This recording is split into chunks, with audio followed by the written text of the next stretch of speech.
Muy bien. Entonces, la charla de hoy yo la titulé El origen de la evidencia en la ortopedia.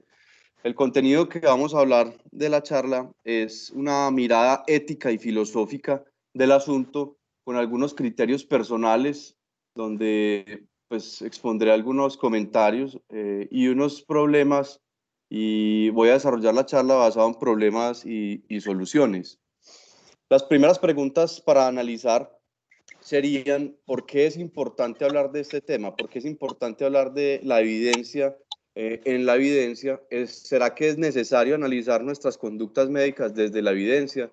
¿Qué pasa si seguimos actuando por experiencia personal y si los pacientes tienen suficientes herramientas o no para empoderarse de una decisión de tratamiento, para elegir un médico, por ejemplo, o una institución? ¿Y eso por qué sería importante? Entonces, otro título de la charla podría ser La evidencia de la evidencia. ¿Sí, señor? ¿Alguien va a hablar? Hay como un micrófono abierto, Sí, por cierto. silenciemos los micrófonos, por favor. Entonces, como mencionaba, puede ser también otro título, La evidencia de la evidencia.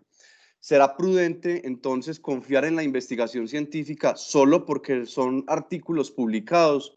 Definitivamente la respuesta es un no, y lo vamos a demostrar en el transcurso de la charla. ¿Cuál es el problema?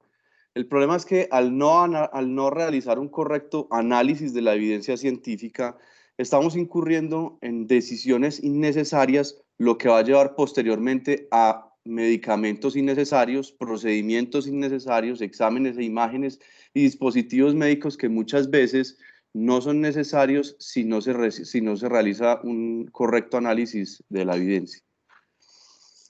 ¿Qué soluciones al problema entonces pueden existir desde mi punto de vista?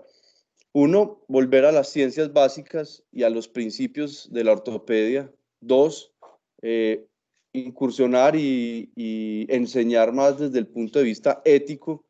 Y tres, realizar un análisis crítico de la evidencia científica, haciendo un énfasis principal en este ítem durante esta presentación. Esto no es nuevo, esto es algo que se viene dando desde hace muchos años.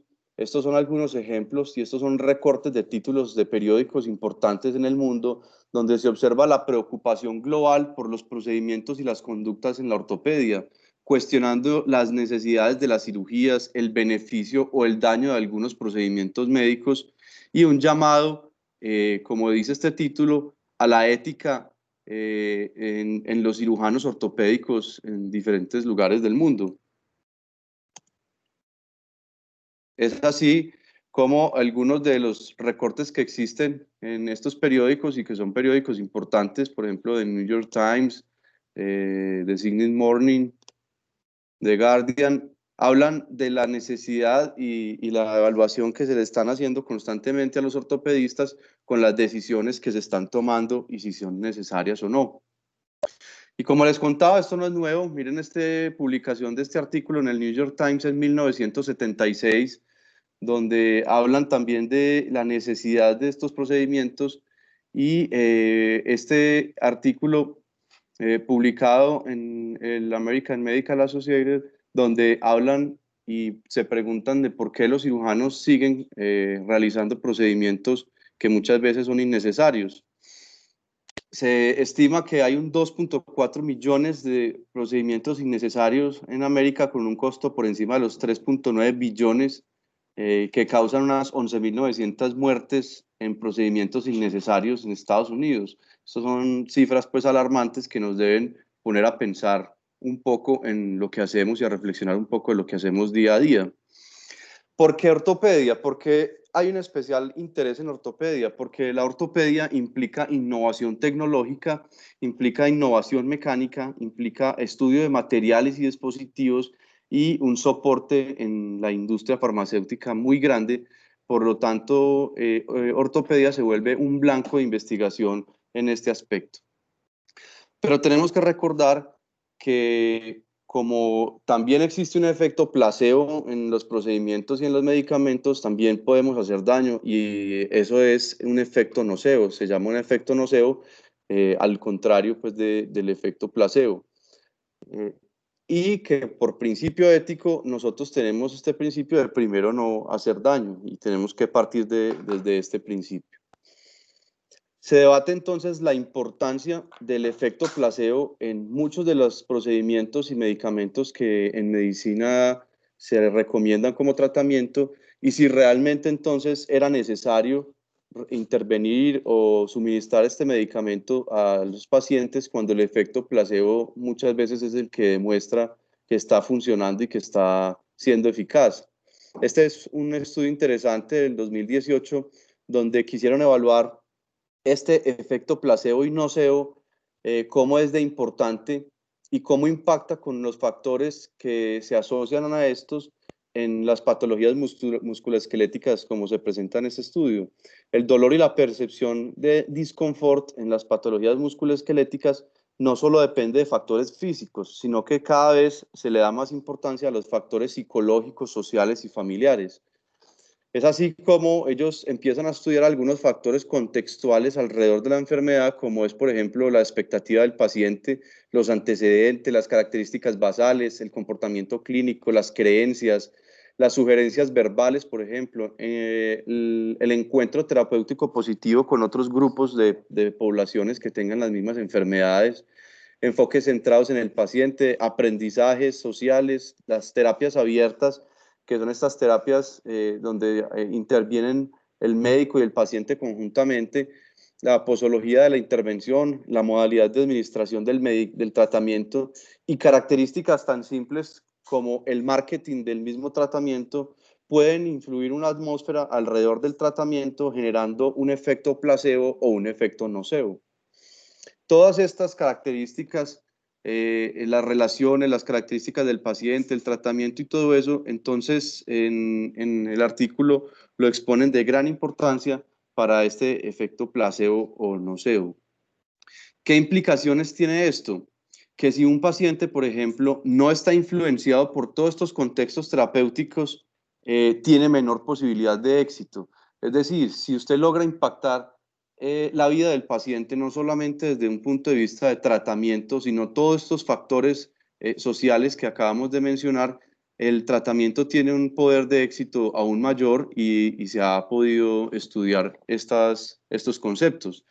Y es posible aprender una respuesta condicionada observando otras personas que responden a estos factores contextuales específicos.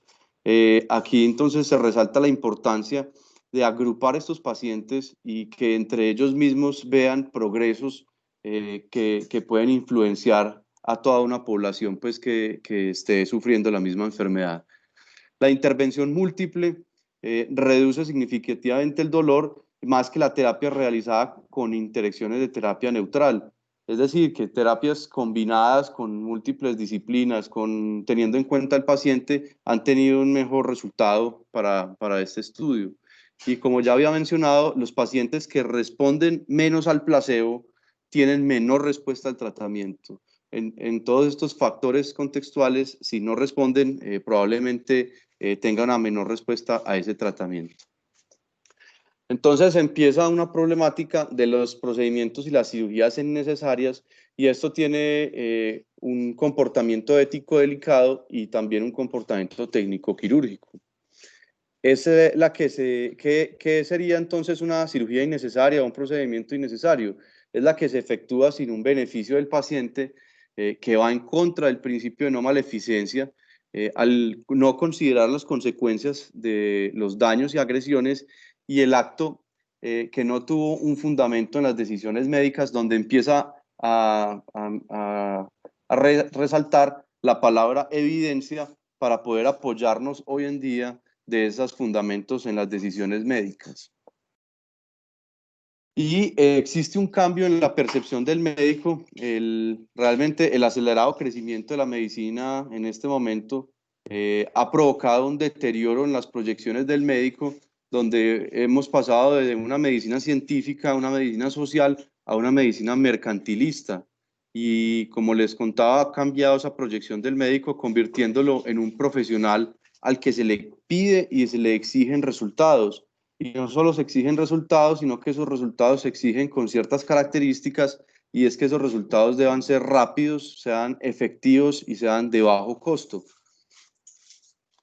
Y esto pues incurre en problemas éticos, donde ya tenemos estipulado a nivel de este contexto histórico de la ética, desde el Código Hammurabi, pasando por el juramento hipocrático y hasta la Declaración de Helsinki, cómo nos rige a nosotros los médicos y el personal del sector salud esa imposición ética y esos juramentos éticos que nosotros debemos cumplir, siendo así que muchas veces en esta fotografía, que es la fotografía del juicio a los médicos alemanes en 1947, que a pesar de tener estos ejemplos recientes, porque son recientes para la historia de la humanidad, parece que siguiéramos en la experimentación injustificada cuando usamos novedades de la industria sin estudios adecuados. ¿Será que entonces hacemos parte de actores de un experimento masivo? Eso es pregunta que también se realizan en la literatura. ¿Cuándo se afecta la ética en este caso? Cuando hay una valoración clínica incompleta respecto a las necesidades físicas, emocionales, sociales, ocupacionales y profesionales de un paciente. Entonces es un llamado a que tenemos que ver un paciente como un todo y poder ofrecerle un tratamiento según ese todo. Si se demostró una actuación con falsedad y malicia, también se afecta la ética. Cuando se indujo la aceptación de una tecnología quirúrgica, por ejemplo, moderna, con intenciones de mercadotecnia y recuperación de inversiones, donde se denomina cirugía vendible a este tipo de procedimientos. Cuando el acto se enmarcó en un protocolo de investigación quirúrgica que se apartó de los derechos del paciente y de las normas éticas que nos rigen actualmente, que es la Declaración de Helsinki. Estas actitudes alejadas de la ética también surgen cuando el avance de la ciencia y la tecnología rebasan al humanismo y cuando no se crecen a la medida de las necesidades del hombre, sino de sus intereses. Cuando, por ejemplo, el imperio de la máquina es más poderoso que el creador mismo, y cuando se considera que el servicio solo es posible a través de tecnología de punta, se empiezan también a incurrir en actitudes alejadas de la ética. Estudiar las cirugías como debería entonces ser, a veces es muy difícil, porque lo ideal sería entonces estudiar las cirugías con controles placebos, y esto tiene una importancia en la investigación, y se hacen y se pueden hacer cirugías e investigaciones con experimentación placebo, donde tiene una magnitud de efecto y eficacia y efectividad real, pero con un riesgo y unos efectos secundarios y un costo para la sociedad y para los pacientes que debe ser muy bien analizado, y que es difícil de que se puedan ejecutar estos procedimientos, porque la única forma de poder estudiar el placebo en una cirugía sería que la falta de evidencia para la eficacia de una intervención justifique esto, que la pregunta de investigación sea una pregunta clínicamente importante, que el riesgo para los pacientes sea mínimo y razonable, y que el procedimiento con el placebo pudiera tener algún beneficio directo para el paciente, como por ejemplo el diagnóstico. Entonces es muy difícil a veces que se cumplan todos estos criterios y poder investigar como se debería hacer, quitando todos los sesgos de esta manera. ¿Qué factores pueden contribuir a la realización de los procedimientos innecesarios? Y también han tratado de estipular algunos factores, como son, por ejemplo, las necesidades económicas del cirujano, las fallas en el diagnóstico, las exigencias de los mismos pacientes, equipos modernos y la necesidad de recuperar inversiones, la necesidad de obtener destrezas quirúrgicas en la llamada curva de aprendizaje, por circunstancias de la medicina privada, por necesidades económicas. Esto ya me quedó repetido esta diapositiva. Por modas y costumbres, por variaciones en la práctica médica en diversas áreas geográficas, en fallas de los sistemas de auditorías internas y externas en los departamentos de cirugía, por adquirir un prestigio en el tratamiento de una determinada patología y, lo más grave de todo, por deshumanización de los cirujanos ortopédicos en este momento. Este es un documento que saqué de unas reflexiones éticas de la cirugía de revista española, perdón, de la revista chilena de cirugía, que me parecieron pues, bien interesantes.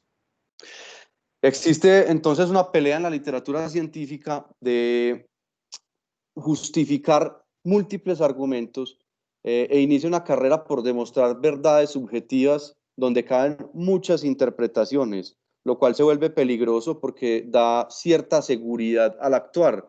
Entonces, por ejemplo, cuando realmente es un 6 o cuando realmente es un 9, o si es 3 o si es 4, dependiendo del punto de vista donde se vea, se pueden argumentar que es un 6 o un 9, y lo mismo pasa en las diferentes publicaciones científicas. Entonces surge la necesidad de tener revistas prestigiosas y agencias estatales o científicas que regulen la producción científica y el desarrollo tecnológico al respecto. Y uno podría preguntarse, entonces, ¿en quién puedo confiar para extraer el mejor conocimiento posible? En las instituciones y en las agencias estatales que puedan regular y controlar esa seguridad y que velen por la seguridad pública a nivel de medicina, o las revistas científicas indexadas con unos impactos y unos factores de impacto ejemplares, como es el JBJS, que es nuestra revista pionera en este aspecto de factor de impacto. Entonces, podríamos confiar en estas instituciones y en estas revistas. Esto es un artículo publicado en el 2018, donde se pone en duda y se revelan algunos secretos y algunos conflictos que pueden presentar estas instituciones como la FDA con la implementación de medicamentos y patentes de dispositivos médicos, donde se encuentra que es bien importante analizar muy bien y de fondo cómo están constituidas estas instituciones y qué pasa a nivel de patentes y de justificación en la implementación de nuevos medicamentos. Los escándalos, por ejemplo, de los directores y de los encargados en estas instituciones tan prestigiosas de las patentes, donde muchos de estos actores que se encargan de las patentes, cuando salen de sus cargos en la FDA, pueden ocupar grandes cargos en la industria farmacéutica o incluso antes, como es por ejemplo el caso de Scott Gottlieb, el director de la FDA en el 2017. Estos directores son propuestos por los presidentes de turno, en este caso fue propuesto por el presidente Donald Trump, donde ocupó varios trabajos en la industria farmacéutica y luego de su salida de la FDA ocupa un alto cargo ejecutivo en la industria Pfizer farmacéutica, lo cual se llama a analizar y a hacer muchas críticas al respecto, y es si la seguridad pública en términos de medicina debería estar a cargo de personas que hacen parte de la misma industria farmacéutica. Esta es una gráfica en este mismo estudio donde muestran cómo se mueve el dinero a través de la manufactura, de los competidores y de estas personas encargadas de vigilar el estudio de patentes en la FDA. Y vemos industrias como esta que pues impacta en algunos dispositivos nuestros, como en estos personajes pueden tener algún impacto en este aspecto. Entonces nos queda preguntarnos, ¿será que entonces en las revistas científicas también podemos confiar o podemos confiar a ojos cerrados sabiendo que son revistas indexadas, que son literatura científica importante y que tienen un factor de impacto importante? Este es un artículo publicado hace un par de años donde querían evaluar la relación que tenía el impacto y el factor de impacto en la ortopedia con respecto a la evidencia publicada en las diferentes revistas. Evaluar entonces la calidad de los artículos publicados en las principales revistas de ortopedia midiendo la relación entre el factor de impacto que tenían estas revistas y el número de estudios con alto nivel de evidencia. ¿Qué encuentran ellos? Que de acuerdo a esta fórmula matemática, donde dividían estas revistas, estos artículos de buena evidencia por el total de los artículos publicados por 100 y sacaban un score, se daban cuenta que la revista que más impacto y factor de impacto tenía, para de pronto los que no tienen muy claro qué es un factor de impacto es una de las medidas, de las tantas medidas que tienen las revistas científicas para puntuarse y calificarse entre ellas, y está relacionado con el número de citaciones que se hacen de la revista a la hora de las publicaciones científicas. La revista que más factor de impacto tenía en ese momento, esto es un valor dinámico que puede cambiar.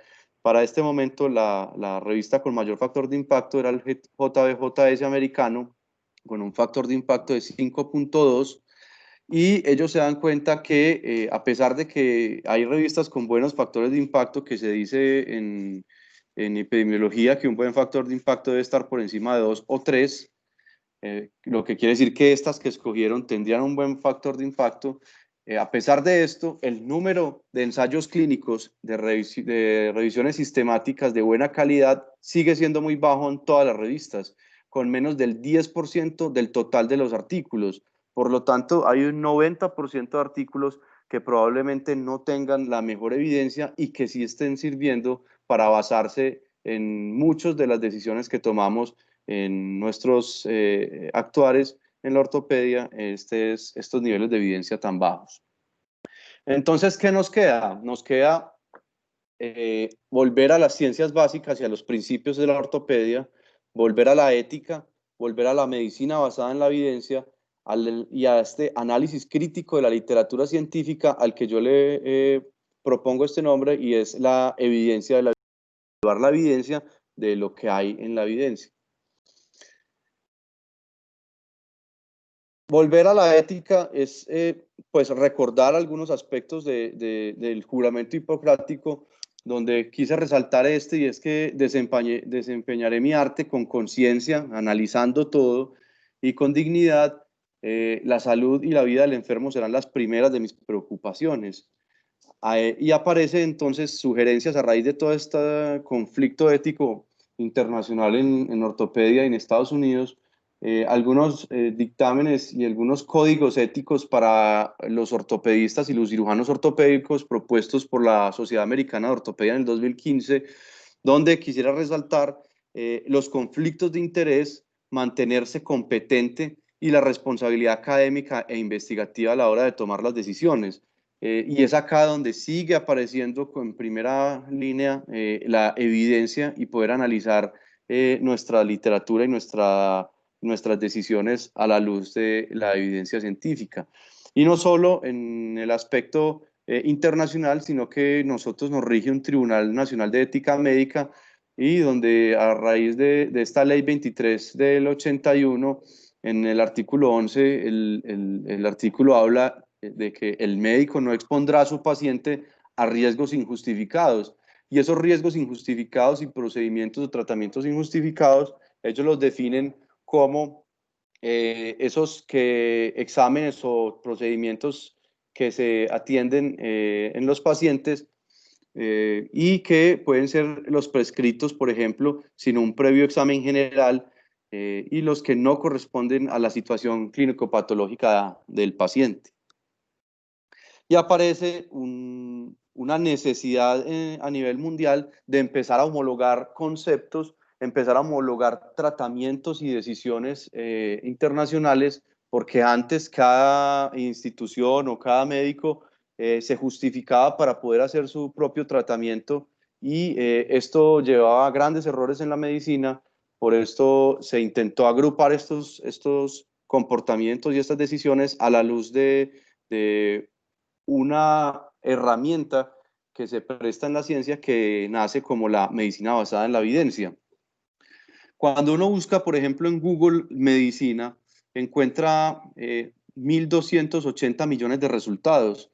Y cuando uno pone la palabra medicina basada en la evidencia, esta búsqueda ocupa 570 millones de resultados, lo que significa que el 45% de estos resultados de la medicina podrían tener una relación con la palabra evidencia, lo que demuestra su actual importancia y cada vez cómo va cobrando más campo. Es así entonces como nace la medicina basada en la evidencia en la Universidad de McMaster en Canadá, a través de este doctor que pues, se considera uno de los padres de esta herramienta, el doctor Jordan Guyat, en noviembre de 1992, y abre un nuevo capítulo, sobre todo en la educación médica y en la toma de decisiones con los pacientes, ya incluyendo al paciente en la toma de decisión como una buena práctica de la evidencia. Esto surge motivado por la falta de argumentos médicos y la variabilidad en los conceptos entre los profesionales médicos, como acabo de explicar, y nace pues toda esta corriente de la medicina basada en la evidencia.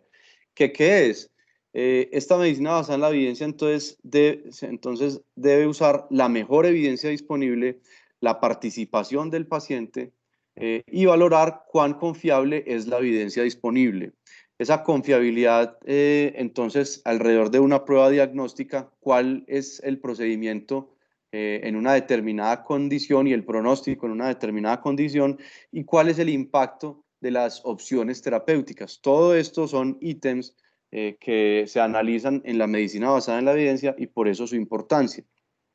Y está la importancia de esta medicina basada en la evidencia, que en una lista publicada en el 2017 de los 15 hitos médicos más importantes desde el inicio de la revista, que es esta revista del BMJ, desde 1840, ellos analizaron cuáles eran los 15 hitos médicos más importantes en estos últimos 180 años del desarrollo médico y encuentran que la medicina basada en la evidencia está al mismo nivel del descubrimiento del ADN, del desarrollo de las vacunas, del desarrollo de los antibióticos, el uso de la anestesia para la cirugía y la medicina basada en la evidencia como uno de los 15 hitos médicos más importantes. Entonces, entendemos que esta medicina basada en la evidencia es supremamente importante en la actualidad y que en algunas encuestas a ortopedistas, por ejemplo, en Estados Unidos, finalizando congresos de la Sociedad Americana,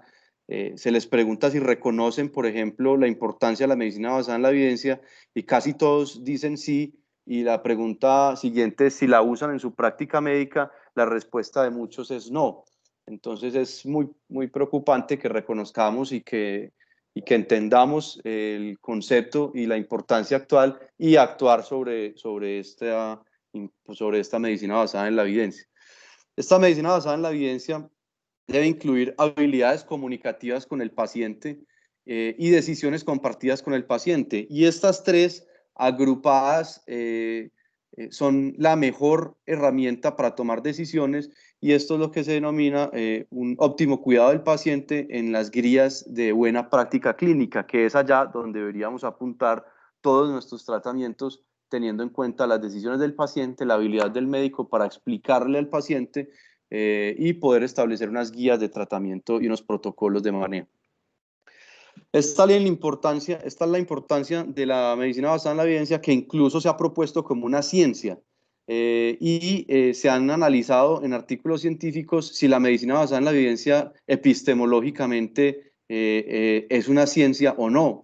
La epistemología es la rama de la filosofía que estudia el conocimiento científico, que estudia su naturaleza y sus posibilidades, y ellos encuentran que si bien es muy importante desde el punto de vista teórico y filosófico, no debe interpretarse como una teoría nueva científica o filosófica que cambie la naturaleza de la medicina, pero que como estructura en continua evolución sí optimiza la práctica clínica médica. Lo mismo acá, no se considera una ciencia, pero sí una herramienta fundamental de complemento a la ciencia de la medicina. Pero la evidencia nunca es suficiente para tomar una decisión clínica, y esto es algo que destacar. La calidad de la evidencia, el apropiado diagnóstico clínico y además considerar el contexto clínico, los valores y las preferencias de cada persona es lo que nos va a llevar a tomar decisiones según la mejor evidencia. No solamente es porque tenga la mejor evidencia la recomendación a dar, sino seguir pues el apropiado diagnóstico, contextualizar e individualizar nuestros pacientes.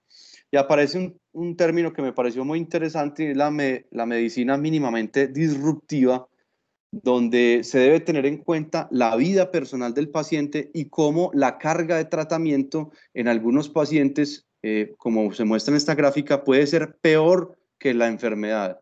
Y esto puede ser muy delicado porque sería netamente iatrogénico en este aspecto. Entonces, en la vida personal, el paciente está cargado de exámenes, laboratorios, medicamentos, autocuidado y enfermedad, y lo que uno debería analizar es a la hora de instaurar un tratamiento, si el paciente sí es capaz de soportar la carga, que va a ser una carga económica, una carga social, física, mental, personal y ambiental del tratamiento que nosotros estamos imponiendo.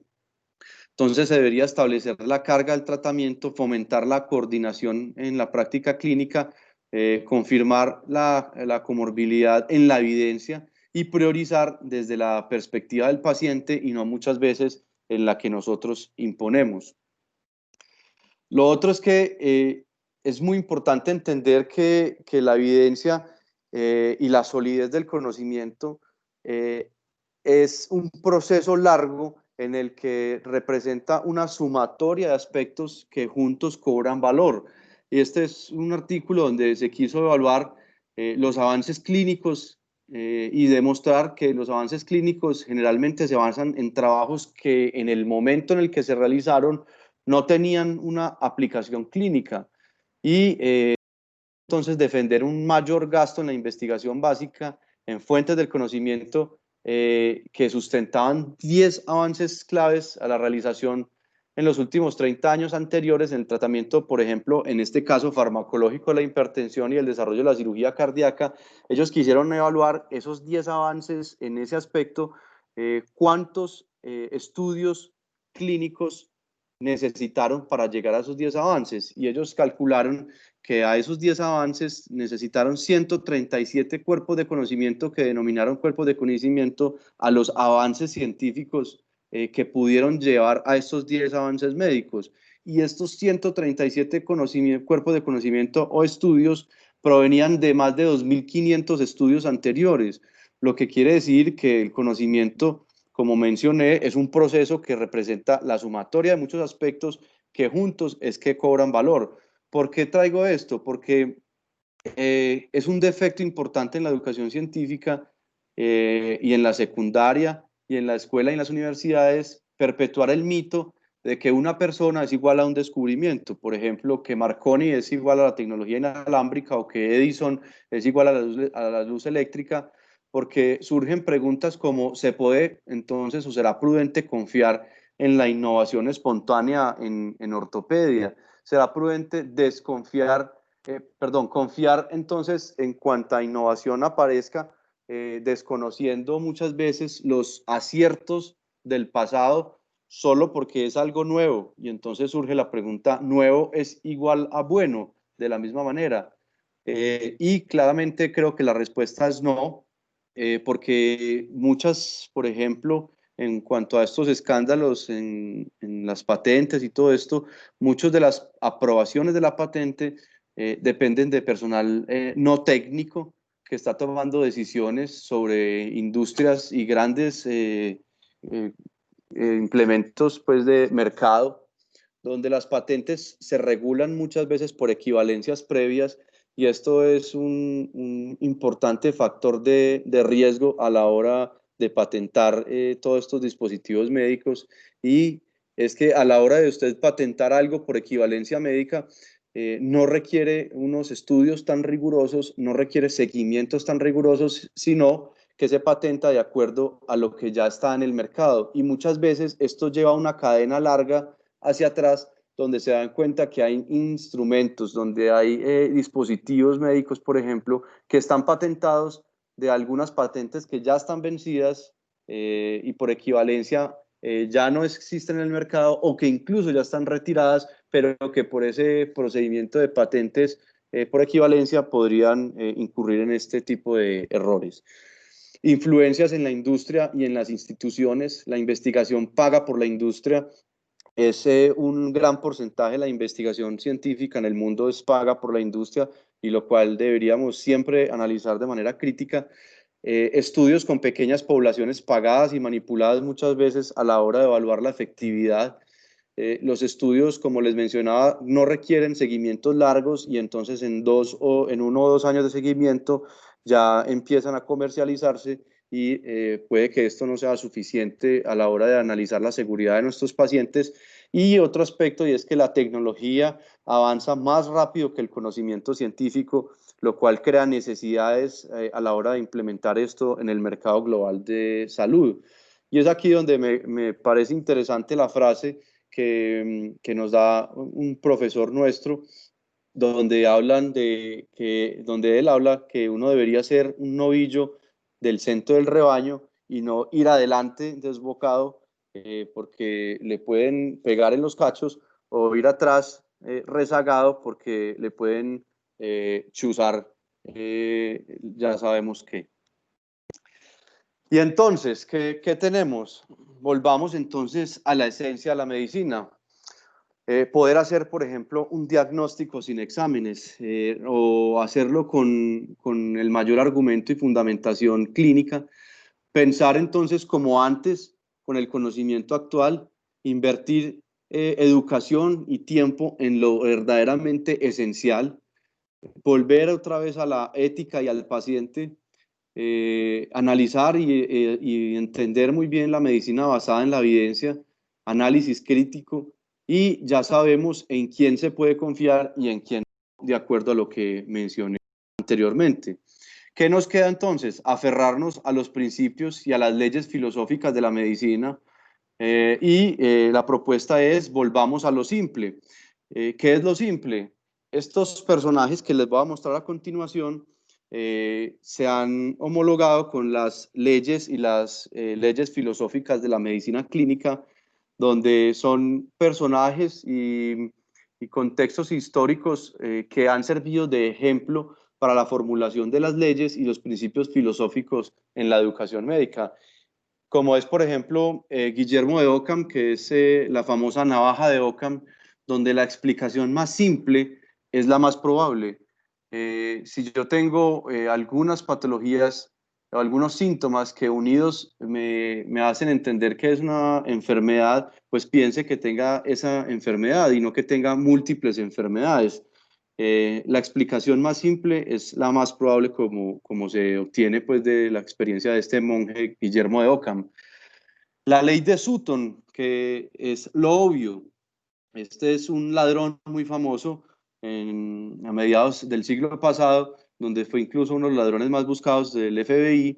Y Willie Sutton, cuando en el momento de lo que lo capturan, este ladrón solamente robaba bancos, y en el momento de la captura le preguntan por qué solo robaba bancos. Y la respuesta es esta: porque ahí está el dinero. Entonces, esta ley la acoplan a las leyes filosóficas de la medicina como lo obvio. Estudie y vaya a lo obvio. El paciente le está mostrando, o usted tiene evidencia pues de que el paciente le está mostrando algo, pues vaya a ese algo y descubra. El dictum de Hickam, que también es otra ley de la medicina, nos habla de que los pacientes pueden tener también tantas enfermedades como les parezca y como les plazca. Entonces, que no es infrecuente encontrar varias enfermedades de acuerdo a varios síntomas. Entonces, es la ley contradictoria de la navaja de Ockham, donde es un complemento pues al respecto. La ley de Sherlock Holmes, que donde habla que a veces las palabras sobran cuando los hechos hablan, y alrededor de Sherlock Holmes, con su autor, pues de este autor Conan Doyle, han tratado de ejemplificarlo y de ponerlo en el contexto de la ciencia, y hay libros y muchos artículos alrededor de esta ciencia de Sherlock Holmes, como es este libro publicado por James O'Brien, donde hablan de la importancia de los detalles, volver nuevamente a los detalles en la historia clínica, en el paciente, cómo entra, cómo camina, cómo se sienta, y no solamente en lo obvio. Entonces, si ustedes ven, son leyes que se complementan entre sí para la educación médica. Y por último, la ley de Milton, que era un poeta, donde habla de la importancia de la inacción disciplinada o la espera razonada, y donde hablan que un médico muy bueno actúa, pero un médico con experiencia y un gran maestro es capaz de esperar, de tener una inacción disciplinada para evaluar la evolución de la enfermedad, la evolución natural, y por último proponerle el tratamiento más indicado. Es entonces la propuesta pues un poco filosófica, donde deberíamos cambiar este escudo de la medicina, donde es un error y un contextual e histórico. Este no nos representa a nosotros, es un error de traducción en la década de los 60 en Estados Unidos, donde se empieza a implementar este símbolo como el símbolo de la medicina, pero realmente es el símbolo de Hermes, y Hermes es un dios mensajero de las fronteras, de los viajeros que las cruzan, del ingenio y del comercio en general, de la astucia, de los ladrones y los mentirosos, y el que guía las almas al inframundo, o sea, al Hades, y volver nuevamente a nuestro símbolo, que es el símbolo de Asclepio o Esculapio, que es realmente nuestro símbolo, el dios de la medicina y la curación, venerado pues en Grecia en varios santuarios, el más importante, el santuario de Epidauro. Esto es como